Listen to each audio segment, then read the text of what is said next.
पदभार संभालते ही विदेश मंत्री एस जयशंकर ने कैसे पाकिस्तान को बहुत क्लियर मैसेज दिया, एकदम साफ संदेश है। विदेश मंत्री एस जयशंकर का बड़ा बयान, पाकिस्तान सालों से सीमा पार आतंक फैलाता आया है। सीमा पार आतंक अच्छे पड़ोसी की नीति नहीं हो सकती, यह कहा गया है। चीन और पाकिस्तान की स्थिति अलग अलग है। चीन के साथ हम सीमा विवाद सुलझाने की कोशिश करेंगे, ये कहा है विदेश मंत्री एस जयशंकर ने अपना पदभार ग्रहण करने के बाद। सुनिए। मैं इतना ही कहूँगा कि जो नवाज शरीफ साहब का जो कल जो ट्वीट एक्स में जो उनकी जो पोस्ट जो हुई थी, हमारे यहाँ से प्रधानमंत्री ने भी अपनी ओर से उनका स्वागत किया और अपने भावनाओं को प्रकट किया, तो वह कृपया आप उसको देख लें। आपने पाकिस्तान और चाइना के बारे में कहा, वो अलग देश हैं, रिश्ते भी कुछ अलग हैं, वहाँ जो समस्या जो है वो भी कुछ अलग है। तो चीन के बारे में हमारी फोकस तो होगी कि सीमा में जो स्थिति जो है उसमें अभी भी कुछ इश्यूज बाकी बचे हुए हैं, तो उसको कैसे निपटाया जाए। और पाकिस्तान के साथ ये भी आप जानते हैं कि विषय जो है सालों से वो जो आतंकवाद का विषय जो है, cross border terrorism, how do we find a solution to it, so that cannot be the policy of a good neighbor. और इस बीच पाकिस्तान को विदेश मंत्री की खरी खरी, पाकिस्तान आतंक फैलाने वाला देश है। एस जयशंकर ने ये बड़ी बात कही है। सालों से सीमा पार आतंकवाद पर फोकस रहा है पाकिस्तान का।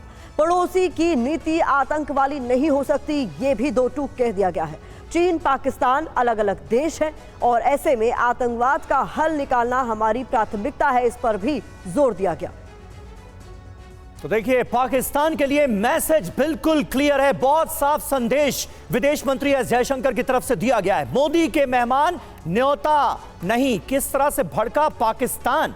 अब आइए आपको कुछ डिटेल हम बताते हैं, जानकारी देते हैं कि इस वक्त पाकिस्तान की तरफ से जो बयानात सामने आए उसके मायने क्या थे और प्रधानमंत्री नरेंद्र मोदी ने अपने वक्तव्य के जरिए क्या बताने की कोशिश की। मोदी के मेहमान बांग्लादेश, मॉरिशस, मालदीव्स, भूटान, श्रीलंका, नेपाल, सेशल्स, इन तमाम देशों के राष्ट्राध्यक्षों को हमने शपथ ग्रहण समारोह के दौरान देखा प्रतिमा। बिल्कुल, और पाकिस्तान को न्योता नहीं भेजा गया, उसकी कई वजह है। आतंकियों को भेजता रहता है, ये सिलसिला कब से जारी है ये भी आप जानते हैं। श्रद्धालुओं को टारगेट किया गया, उन्हें मारा गया। आईएसआई की साजिश का खुलासा हुआ इसके पीछे और साफ तौर पर जानकारी मिली है कि पीओके में इसकी बाकायदा प्लानिंग की गई है। ओवरग्राउंड वर्कर्स भी एक्टिव हैं लगातार। सीमा पार आतंक फैलाता रहा है पाकिस्तान और ये दिखावे की बधाई नहीं है तो और क्या है सभी। बिल्कुल, और इस वक्त हमारे साथ तमाम खास मेहमान मौजूद हैं, उनसे आपका तारुफ करा दें। शाजिया इल्मी हमारे साथ मौजूद हैं, प्रवक्ता भारतीय जनता पार्टी की। डॉक्टर वरुण पुरोहित हमारे साथ मौजूद हैं, राजनीतिक विश्लेषक हैं, कांग्रेस की विचारधारा को सपोर्ट करते हैं। दीपक वोरा साहब, पूर्व राजदूत, हमारे साथ इस वक्त जुड़ चुके हैं। मेजर जनरल संजय स्वाय बतौर रक्षा विशेषज्ञ हमारे साथ मौजूद हैं। शहबाज शरीफ की तरफ से एक लाइन की बधाई और नवाज शरीफ की तरफ से बड़ा मैसेज, उसके बाद प्रधानमंत्री नरेंद्र मोदी की प्रतिक्रिया। शाजिया, इसमें क्या मैसेज छिपा हुआ है पाकिस्तान के लिए, अगर आप डिकोड करके हमारे दर्शकों को और बता सकें। पाकिस्तान को पहले प्रधानमंत्री और फिर विदेश मंत्री एस जयशंकर की तरफ से जो मैसेज दिया गया उसे। देखिए, सबसे पहले तो मैं कहूंगी कि जिस तरह से लगातार इस इलाके में पिछले 2 साल से इस तरह की आतंकवादी गतिविधियां बढ़ी हैं, हम सब जानते हैं कि पंजाल जो है सेपरेट करता है जम्मू एंड कश्मीर को, डेंस फॉरेस्ट है वहां पे, उस सब का एक तरह से फायदा उठाकर एक ऐसे मौके पर जिस तरह से हमला हुआ है, बहुत ही अफसोसनाक, जिसमें बच्चों तक को नहीं छोड़ा गया है।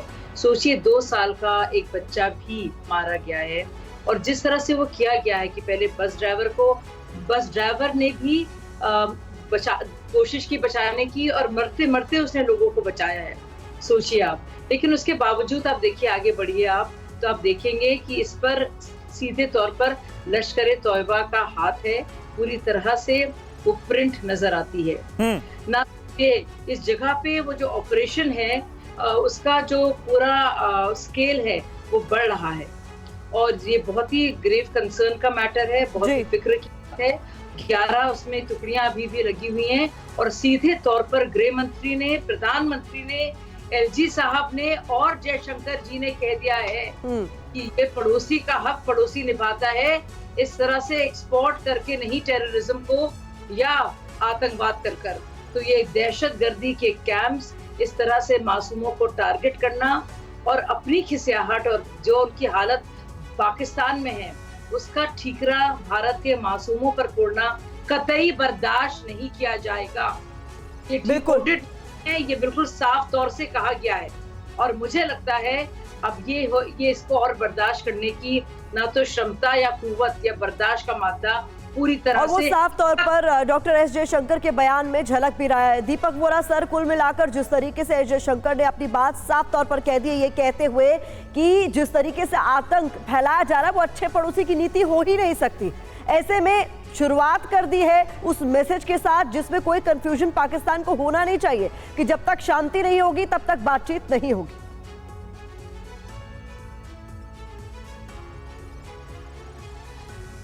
Can you hear me? मेरी आवाज आ रही है? बिल्कुल बिल्कुल। बहुत बहुत धन्यवाद मैम, बहुत अच्छा लगता है जब आपके साथ होता हूँ, आपके सहयोगी के साथ। Your knowledge is impeccable. और अभी मैंने अपने बीजेपी की प्रवक्ता को सुना, बहुत इज्जत करता हूँ उनकी, बाकी जो मेहमान है उनसे भी बहुत कुछ सीखूंगा।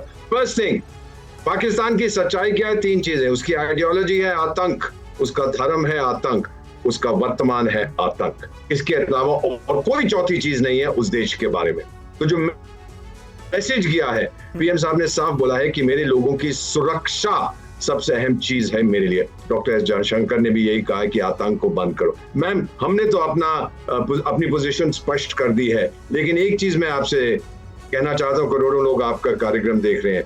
3 पीढ़ियां, एक पीढ़ी 25 साल की होती है, पाकिस्तान में हो चुकी हैं जब से उसका निर्माण हुआ था, और तीनों को यही बताया है कि आपके लिए जन्नत है, आप जाके मरो और मारो। ये माइंडसेट नहीं बदलेगा जितना मर्जी आप जोर लगा लीजिए, क्योंकि अगर दुनिया में उसकी कोई रेलेवेंस है आज, वो आतंक है। इसीलिए स्पष्ट हमने कर दिया है कि टाइगर, तूने जो करना है कर, जितनी साजिशें कर, लेकिन हमारा विकास है, हमारा संकल्प है विकास, डेवलपमेंट, आपका है आतंक। ये दोनों के बीच में कोई भी समझौता नहीं होगा। बिल्कुल, मैसेज बहुत क्लियर है। संजय सोय साहब भी हमारे साथ मौजूद हैं, मैं आ रहा हूं आपके पास, लेकिन उससे पहले जिस बात का जिक्र बार बार हो रहा है वो खबर अपने दर्शकों को बता दें। मोदी के शपथ लेने पर पाकिस्तान के पीएम ने कैसे दिखावा किया। शहबाज शरीफ ने एक लाइन का पोस्ट किया, सोशल मीडिया प्लेटफॉर्म एक्स पर लिखा, मोदी के पीएम बनने पर शुभकामनाएं। ये देखिए, ये वो पोस्ट हम आपको दिखा रहे हैं जो कि पाकिस्तान के पीएम शहबाज शरीफ की तरफ से किया गया। एक लाइन का पोस्ट है और इसमें वो लिख रहे हैं कि प्रधानमंत्री नरेंद्र मोदी के बनने के बाद वो अपनी शुभकामनाएं प्रेषित कर रहे हैं।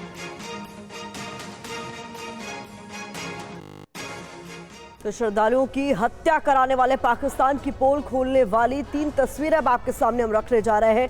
शहबाज शरीफ ने एक लाइन का ट्वीट कर कोरम पूरा किया है, वहीं आतंकी भेजकर गोलियां भी बरसा रहा था पाकिस्तान। लेकिन विदेश मंत्री एस जयशंकर ने आज पाकिस्तान को खरी खरी सुनाकर आने वाले दिनों का ट्रेलर जरूर दिखा दिया। और हमारे साथ संजय सोय साहब भी मौजूद हैं। संजय सोय साहब, एक तरफ ट्वीट आता है शहबाज शरीफ का और उसके बाद नवाज शरीफ का जो एक्स पर पोस्ट है उसमें वो जिक्र कर रहे हैं साउथ एशिया के 2 बिलियन पीपल का, 2 बिलियन लोगों का, और उनकी बेहतरी के लिए कैसे भारत और पाकिस्तान मिलकर काम कर सकते हैं, इस बात का जिक्र भी किया गया है। 1.4 बिलियन तो हम ही हो गए, लेकिन प्रधानमंत्री नरेंद्र मोदी ने जब जवाब दिया तो जिक्र किया अपने लोगों की सुरक्षा का। यानी सीधा मैसेज पाकिस्तान को यह कि अपनी हरकतें तो सुधार लो पहले, बड़ी बड़ी बातें करने से पहले। आप कैसे देखते हैं इस मैसेज को? नहीं, बिल्कुल समीर, ये जो है कहते हैं कि कथनी और करनी में बहुत फर्क है। मैं भी ये चाहता हूँ जो आप कह रहे हैं या मोदी जी ने जो कहा है कि पहले आप जो कह रहे हो उस पर अमल करो। और जो मैं समीर आज ये कहना चाहूंगा कि आज जो पाकिस्तान की हालात है वो इसी नीतियों की वजह से है कि भारत के लिए नफरत, आतंकवाद को सपोर्ट और जिसकी वजह से आज जो यंग जनरेशन है, जैसे एम्बेसडर वोरा साहब बता रहे थे कि उनको कह रहे मरो मरो मरो, तो ये नहीं कह रहे कि आप इंजीनियर बनो, डॉक्टर बनो या कुछ अच्छा बनो, देश के आगे बढ़ने के लिए काम करो। तो नेचुरली आज जो पाकिस्तान की हालत है इसी वजह से। और ये मैं ये कहूंगा एक सोल्जर होने के नाते में डिफेंसिव नहीं होना है, यहाँ पे हमें प्रोएक्टिव ही रहना है। जो भी सोच है डिफेंसिव मतलब कि ठीक है भैया आके मारो, फिर हम जंगल में घूम रहे ढूंढ रहे हैं जो आज ढूंढ रहे, ये नहीं चलेगा।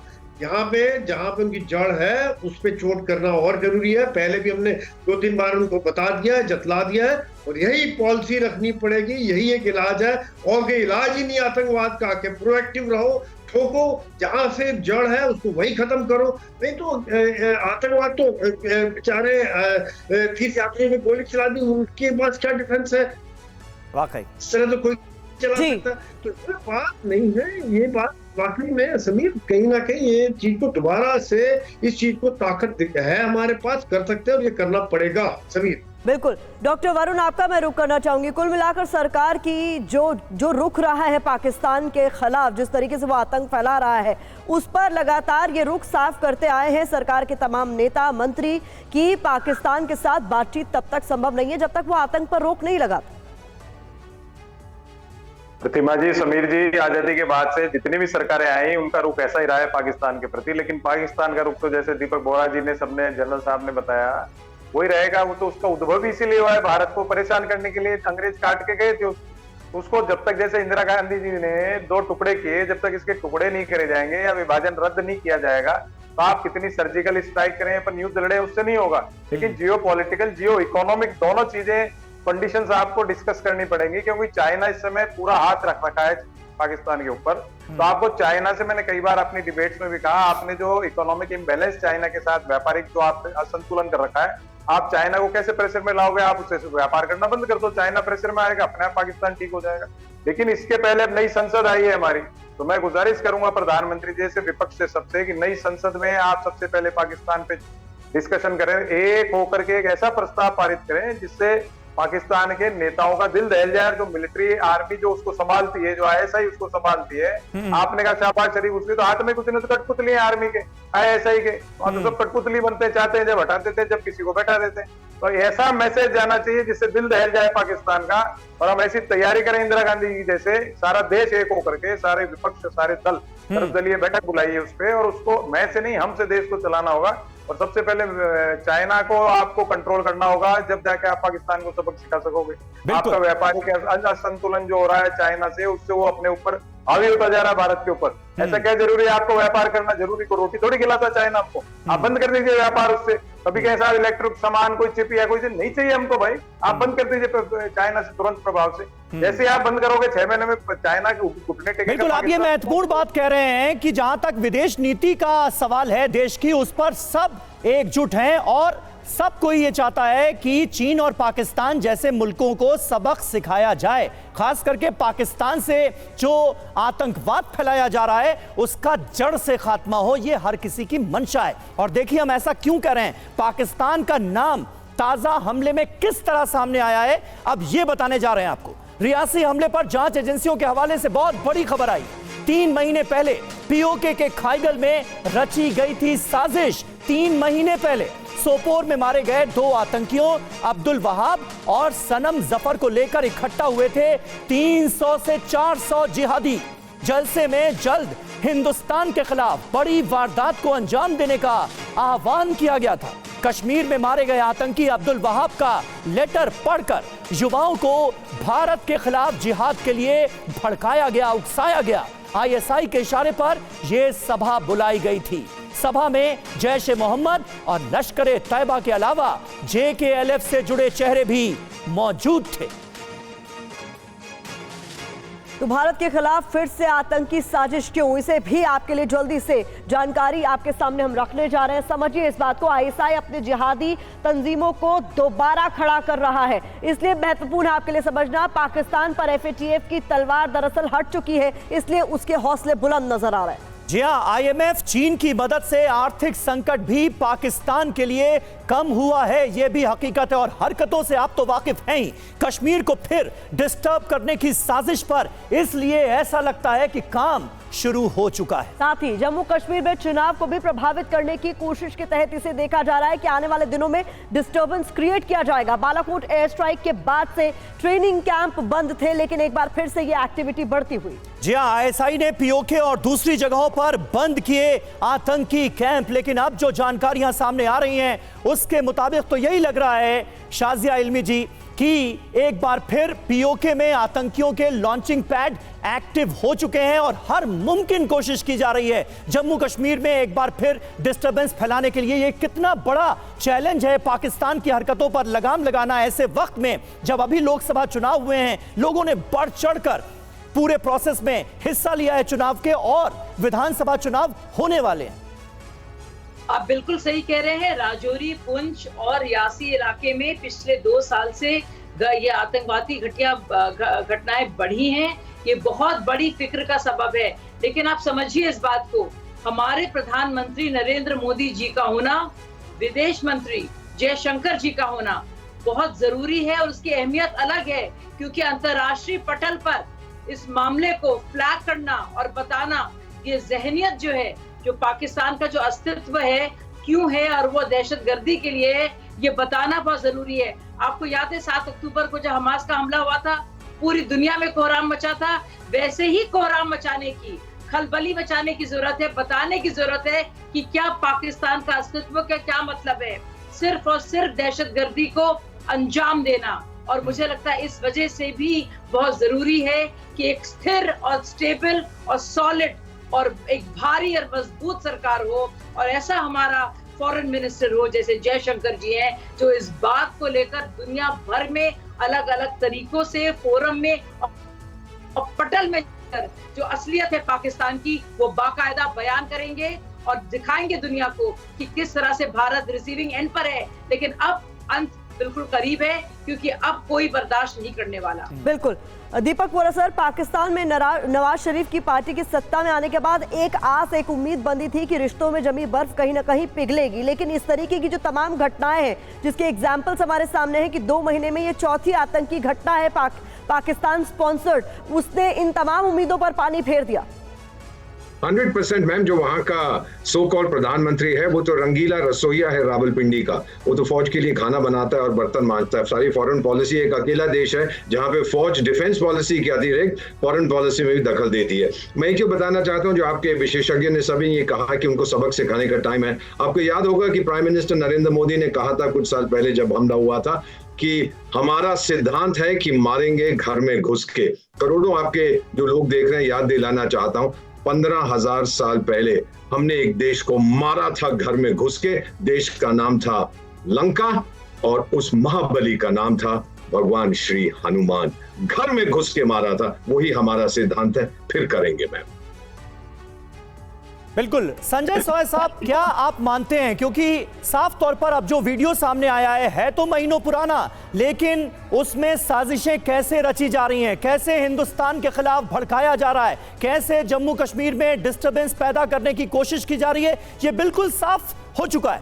और आतंक के ऐसे आकाओं को पनाह मिली हुई है। पीओके में जमकर ये एक बार फिर फलते फूलते नजर आ रहे हैं, लॉन्चिंग पैड्स एक्टिव हो गए हैं। अब हमारा रुख होना क्या चाहिए? नहीं, बिल्कुल समीर, ऐसा है कि पाकिस्तान को बड़ी तकलीफ हो रही है जिस प्रकार से आज 370 हटने के बाद जम्मू कश्मीर की जो तरक्की हो रही है, वहाँ की डेवलपमेंट है, वहाँ की जो आवाम खुश है, आवाम देख रही है कि टूरिस्ट आ रहे हैं, रिकॉर्ड नंबर पर टूरिस्ट आ रहे हैं, होटल सारे बुक्ड हैं और इकोनॉमी की वहाँ पे बड़ी जबरदस्त डेवलपमेंट हो रही है, बच्चे पढ़ रहे हैं, स्कूल खुल रहे हैं। ये सब देख के पाकिस्तान को बड़ी तकलीफ हो रही है। और दूसरी तरफ पीओके के लोग भी समझ रहे हैं कि क्या हिंदुस्तान में हो रहा है, भारत में क्या हो रहा है, वहां पर आज हड़तालें हो रही है और मांगे निकल रही हैं। तो यहाँ पर कहीं ना कहीं वो चाह रहे हैं कि गड़बड़ करा जाए, कि क्या किया जाए, अभी क्या किस तरह से किया जाए। तो वाकई में जिस तरह सुसाइड स्क्वाड हो गए या ट्रेनिंग दे के मोटिवेट करके फेक वीडियोस दिखा के, फॉल्स वीडियोस दिखा के गांव के गरीब बच्चों को लेके उनको मरने के लिए भेज रहे हैं, ये बड़े अफसोस की बात है कि आप एक गरीब और अनपढ़ और गाँव से जो बच्चे हैं, नादान बच्चे हैं, उनका माइंड आप ब्रेन वॉश करके उनको यहाँ पर भेजे, क्योंकि आप ये चाह रहे हैं कि कश्मीर में शांति नहीं हो। मैं तो ये कहता हूँ कश्मीर के खिलाफ है आप एक तरफ बात करते हैं कश्मीर कश्मीर, और कश्मीर के अंदर जितनी भी गड़बड़ है और जहां पर वो है वो इनके द्वारा रची गई है, और जो रची गई है और इसका जो खामियाजा आज समीर देखिए कि पाकिस्तान ही भुगत रहा है, चाहे वो पीओके में हो या नॉर्थ वेस्ट फ्रंटियर में हो, क्योंकि जो सांप पालता है एक दिन सांप उसी को डसता है। और वही बात आज पाकिस्तान के साथ है। आज उनके काबू में नहीं है ये चीज, कंट्रोल में नहीं है। और नवाज शरीफ के हाथ में कितनी ताकत है, क्या ताकत है, वो बोल रहा है शायद करना भी चाह रहा हो, तो क्या फौज उसको करने देगी? क्योंकि फौज का इंटरेस्ट इसी में है कि भारत के खिलाफ कुछ ना कुछ होता रहे, तभी उनकी रिलेवेंस बनी रहेगी, तभी उनकी इंपॉर्टेंस बनी रहेगी, तभी वो जो करप्शन करना चाह रहे हैं वो करते रहेंगे। जी, बड़ी बात आप कह रहे हैं। डॉक्टर वरुण, आपका रुख एक बार फिर से मैं करूं। आपने इससे पहले एक बड़ी अच्छी बात कही कि अब चूंकि नई सरकार का गठन हो गया है तो सबसे पहला अगर कोई डिसीजन लिया जाना चाहिए वो पाकिस्तान को लेकर किया जाना चाहिए कि कैसे उसे ठीक किया जाए, दुरुस्त किया जाए। अब सबसे बड़ा विपक्षी दल आप हैं, आप लोगों की तरफ से क्या मांग उठाई जाएगी इसको लेकर? ये भी बड़ा महत्वपूर्ण है क्योंकि स्टैंड तो सबका क्लियर। प्रतिमा जी, बिल्कुल स्टैंड क्लियर है। इंदिरा गांधी जी की जो नीति थी वो अपनाई जानी चाहिए। मैंने आपको पहले भी कहा, राजीव गांधी जी की नीति भी यही थी, बॉर्डर में फौजें लगाती थी। आप पूछिए, बोरा साहब को याद होगा, और रॉ के ऊपर आरोप लगाता था पाकिस्तान की, हमारे राष्ट्रपति पता नहीं किस किस को उड़ा दिया था प्लेन में एक साथ, जबरदस्ती के आरोप। राजीव गांधी भी स्ट्रॉन्ग थे, और नेपाल ने भी चाइना से कुछ संबंध बना लिए थे, रोक दिया था बॉर्डर पे सब नमक पानी जाना। तो हमको स्ट्रॉन्ग होने की आवश्यकता है, और इसमें कोई पॉलिटिकल बात ही नहीं है। नई संसद आई है, बैठक करें, एक स्वर से एक आरोप प्रस्ताव पास करें। और जो आपने मैंने पढ़ा उसको ऑथेंटिकेट तो आप करिएगा। मैंने पढ़ा कि वहाँ पाकिस्तान में कोई कोर्ट में ये दाखिल हुआ कि पीओके जो हिस्सा ही नहीं है पाकिस्तान का, वो तो विदेशी धरती है। तो उस पीओके की जो धरती है उसको नो मैंस लैंड की जैसे आतंकवाद के कैंप लगा करके काम में लिया जा रहा है। और मैंने फिर कह रहा हूँ, चाइना को कंट्रोल करने की आवश्यकता है। ये तो पिद्दी न पिद्दी का शोरबा है और हमारा हिस्सा है। मुल्तान हुआ, सिंध हुआ, सब हमारे हिस्से हैं। जब फौज के जचेगी 2 दिन में वापस कंट्रोल में ले लेंगे। तो आप जो इम्बैलेंस चाइना से हो रखा है, इसका सपोर्ट है पाकिस्तान। नहीं, और सही आप कह रहे हैं वरुण पुरोहित जी, आपने जो खबर पढ़ी है वो सही है। एक सरकारी वकील ने पीओके से जुड़े एक मामले की दलील देते हुए कहा कि भाई पीओके तो हमारा हिस्सा ही नहीं है। तो ये पहली बार ऐसा हुआ है पाकिस्तान में कि पीओके को लेकर सरकारी वकील का जो रवैया रुख सामने आया उसने अपने आप में सवाल खड़े कर दिए। बहरहाल एक अहम खबर अपने दर्शकों को बता दें, देश रियासी हमले को लेकर गुस्से में है। इस बीच जम्मू कश्मीर में आतंकियों की एक और बड़ी साजिश नाकाम भी की गई है। सुरक्षा बलों ने 6 किलो वजन के 2 आईईडी बरामद किए हैं। AK-47 राइफल, पिस्तौल और भारी मात्रा में गोला बारूद बरामद हुआ है। OGW से जुड़े 3 आतंकियों को गिरफ्तार भी किया गया। ये बड़ी कामयाबी है। मारे जा चुके लश्कर कमांडर रियाज अहमद डार और रईस अहमद डार का नेटवर्क है ये OGW।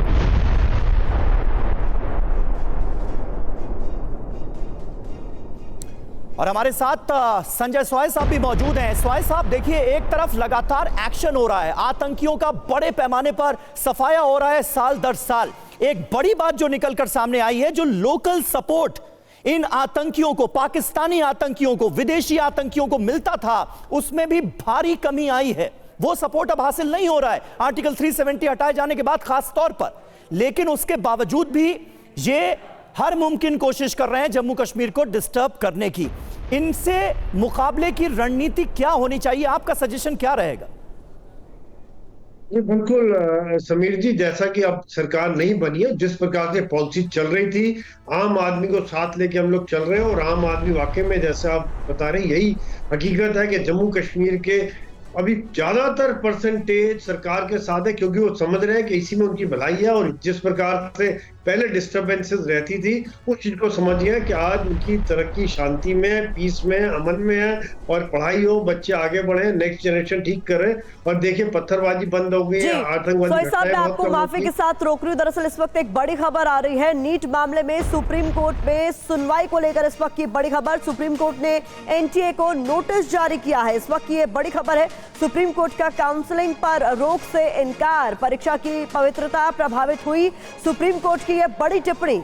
8 जुलाई को मामले में अब अगली सुनवाई होगी। इस वक्त की ये बड़ी खबर आपके सामने है। इसी पर ज्यादा जानकारी के साथ हमारे सहयोगी पीयूष पांडे जुड़ गए हैं। पीयूष, क्या कुछ और कोर्ट में कहा गया? जी प्रतिभा, देखिए, सुप्रीम कोर्ट ने एक ऑब्जर्वेशन दिया है, वो बहुत इंपॉर्टेंट है। सुप्रीम कोर्ट ने कहा है कि परीक्षा की पवित्रता प्रभावित हुई है। ऐसी स्थिति में NTA को जवाब देना तो बनता है। हम इस मामले में जो संबंधित सभी याचिकाएं हैं उनको एक साथ संबद्ध कर रहे हैं और सभी पर एक साथ सुनवाई करेंगे। और सुप्रीम कोर्ट ने इस मामले को 8 जुलाई के लिए लगा दिया है। इससे पहले NTA को जवाब देना होगा सुप्रीम कोर्ट में। सुप्रीम कोर्ट से ये मांग की गई है कि परीक्षा को रद्द कर दिया जाए। चूंकि इस मामले में जो परीक्षा है वो प्रभावित कर दी गई है और ऐसी स्थिति में सुप्रीम कोर्ट को इस मामले में हस्तक्षेप करना चाहिए और सुप्रीम कोर्ट ने इसी के मद्देनजर नोटिस जारी करके जवाब तलब कर लिया है एनटीए से और अब अगली सुनवाई 8 जुलाई को होगी। लेकिन अगली सुनवाई 8 जुलाई को होगी पीयूष, काउंसलिंग पर रोक लगाई नहीं गई है, तो अब छात्रों को क्या करना होगा? काउंसलिंग में तो उन्हें शामिल होना पड़ेगा फिर। देखिए, इस मामले में अभी जो अन्य याचिकाएं हैं वो संबद्ध नहीं थी। अच्छा। इसी वजह से सुप्रीम कोर्ट ने इस मामले में पूर्ण सुनवाई नहीं की, सिर्फ नोटिस जारी कर दिया। संभावना बनती है कि अब अगले 1-2 दिनों में फिर से जो अन्य याचिकाकर्ता हैं उनकी ओर से मेंशनिंग की जाए और ये मांग की जाए कि इस मामले में जो काउंसलिंग है उस पर तत्काल रोक लगाई जाए। तब सुप्रीम कोर्ट इस मामले में आगे का रुख कर सकता है। फिलहाल एक याचिका जो इस मामले में काफी पहले से दाखिल की गई थी उसी पर ये नोटिस जारी हुआ है और अन्य जो हाल फिलहाल में याचिकाएं दायर हुई हैं उनको संबद्ध कर दिया गया है। ठीक है, बहुत बहुत शुक्रिया, बहुत बहुत शुक्रिया पीयूष आपका इस ताजा जानकारी और अपडेट के लिए।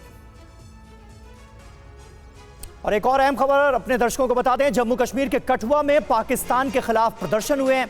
पूर्व सैनिकों के संगठन ने यह प्रदर्शन किया है। खास बात यह, रियासी हमले के विरोध में प्रदर्शन शुरू हो गए हैं और रियासी में जिस तरह से श्रद्धालुओं से भरी बस को निशाना बनाया है आतंकियों ने, पाकिस्तानी आतंकियों ने जिस तरह से कायराना हमला किया, उसके खिलाफ लोगों में जबरदस्त गुस्सा है। और इस बीच अगली बड़ी खबर आपके सामने रख दे, रियासी हमले के विरोध में जयपुर में भी प्रदर्शन हो रहा है। पाकिस्तान के खिलाफ लोगों में गुस्सा है और ऐसे में प्रदर्शन की तस्वीरें सामने आई हैं। जयपुर से भी रियासी हमले के विरोध में लोग सड़कों पर उतर आए हैं। पाकिस्तान स्पॉन्सर्ड टेररिज्म का ये जो सबसे नया मामला सामने आया है उस पर लोगों के बीच गुस्सा है।